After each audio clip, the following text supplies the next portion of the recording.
नमस्कार. आकाशवाणी औरंगाबाद केंद्राच्या सायंकालीन बातमीपत्रात मी शुभांगी बिंदू आपलं स्वागत करते. गोरक्षणाच्या नावाखाली होणाऱ्या हत्यांच्या घटनांची सरकारनं गंभीर दखल घेतली असून यासंदर्भात संबंधित राज्य सरकारांकडून माहिती मागवली आहे असं प्रतिपादन गृहराज्यमंत्री हंसराज अहीर यांनी आज राज्यसभेमध्ये प्रश्नकालातल्या पुरवणी प्रश्नांना उत्तर देताना केलं. अशा घटनांमधल्या दोषी व्यक्तींवर कठोर कारवाई करण्याच्या सूचना राज्य सरकारांना दिल्याचंही त्यांनी सांगितलं. अल्पसंख्याकांवर आणि दलितांवर होणाऱ्या कथित मारहाणीच्या घटनांमुळे निर्माण झालेल्या स्थितीबाबत आज राज्यसभेमध्ये अल्पकालिक चर्चा झाली. राज्यसभेतले विरोधी पक्षांचे नेते गुलाम नबी आझाद यांनी अशा घटनांबद्दल चिंता व्यक्त करत दोषींवर कडक कारवाईची मागणी केली.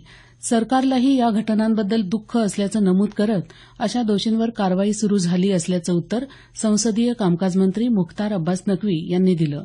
विरोधकांच्या घोषणाबाजीमुळे राज्यसभेच्या कामकाजात वारंवार अडथळे आल्यानं उपसभापती कुरियन यांना अनेक वेळा कामकाज स्थगित करावं लागलं.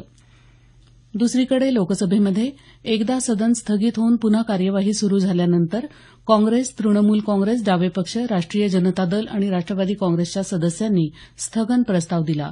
शेतकऱ्यांच्या स्थितीबद्दल आणि त्यांच्या आत्महत्यांबद्दल त्वरित चर्चा व्हावी अशी मागणी काँग्रेसचे नेते मल्लिकार्जुन खडगे यांनी केली. मात्र अध्यक्ष सुमित्रा महाजन यांनी या मुद्द्यावर नियम 193 ला अनुसरून चर्चा केली जाईल असं सांगत स्थगन प्रस्ताव फेटाळल्यामुळे विरोधी पक्ष सदस्यांनी काही काळ सभात्याग केला.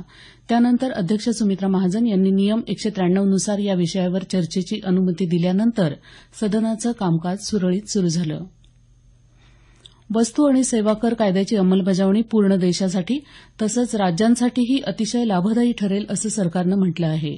हा कायदा अस्तित्वात आल्यापासून देशाची कर प्रणाली अधिक पारदर्शक झाली आहे असं प्रतिपादन संसदीय कामकाज मंत्री अनंत कुमार यांनी केलं आहे. नवी दिल्ली इथे आज सकाळी झालेल्या भारतीय जनता पक्षाच्या संसदीय समितीच्या बैठकीनंतर ते माध्यमांशी बोलत होते. सरकार सर्व मुद्द्यांवर विरोधी पक्षांशी चर्चा करण्यास तयार असल्याचंही कुमार यांनी यावेळी सांगितलं. भारतीय अवकाश संशोधन संस्था इस्रोची व्यावसायिक शाखा एंट्रिक्स कॉर्पोरेशन लिमिटेडनं 29 नॅनो उपग्रहांच्या प्रक्षेपणातून सुमारे 61 लाख युरो इतक्या परदेशी चलनाची कमाई केली असल्याची माहिती सरकारनं आज दिली. लोकसभेत एका प्रश्नाला उत्तर देताना पंतप्रधान कार्यालयाचे राज्यमंत्री डॉ जितेंद्र सिंह यांनी ही माहिती दिली. मनमाड, धुळे, इंदूर या बहुप्रतीक्षित रेल्वे मार्गासंदर्भात आढावा बैठक घेण्यासाठी रेल्वे मंत्री सुरेश प्रभू येत्या 29 तारखेला धुळ्याला येणार आहेत अशी माहिती धुळ्याचे खासदार आणि संरक्षण राज्यमंत्री डॉ सुभाष भामरे यांनी आज दिली आहे.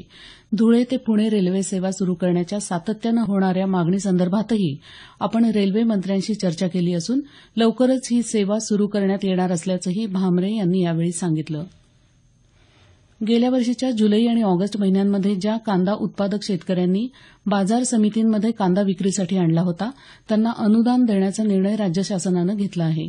प्रति क्विंटल 100 रुपये या दरानं हे अनुदान शेतकऱ्यांच्या बँक खात्यात जमा करण्यात येणार असून या अनुदानाची कमाल मर्यादा 200 क्विंटलपर्यंत अशी आहे. मागच्या वर्षी ऊसाच्या पिकाला पर्याय म्हणून शेतकऱ्यांना इतर पिकांकडे आकर्षित करण्याचा प्रयत्न शासनामार्फत करण्यात आला. त्याला प्रतिसाद देत शेतकऱ्यांनी मोठ्या प्रमाणात कांद्याची लागवड केल्यामुळे आवक जास्त होऊन कांद्याचे दर घसरले.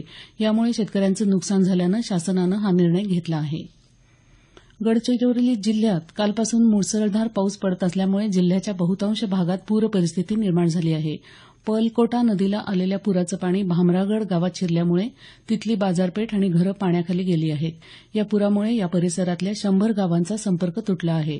जिल्ह्यातल्या वैलोचना, खोब्रागडी, सती या नद्यांसह सगळ्या नाल्यांना पूर आल्यानं अनेक रस्त्यांवरची वाहतूक थांबली आहे. जिल्ह्यात आणखी काही भागांमध्ये अतिवृष्टी होण्याचा इशारा हवामान खात्यानं दिला आहे. खासदार उदयनराजे भोसले यांचा अटकपूर्व जामिनाचा अर्ज मुंबई उच्च न्यायालयानं आज फेटाळून लावला. सातारा जिल्ह्यातल्या लोणंद इथल्या एका व्यावसायिकाला मारहाण करण्याचा आणि खंडणी मागण्याचा गुन्हा भोसले यांच्यावर गेल्या फेब्रुवारी महिन्यात दाखल करण्यात आलेला आहे. भोसले यांच्या 9 समर्थकांना या प्रकरणी आधीच अटक करण्यात आलं आहे. याबरोबरच हे बातमीपत्र संपलं. आमचं यानंतरचं बातमीपत्र उद्या सकाळी 6:50 वाजून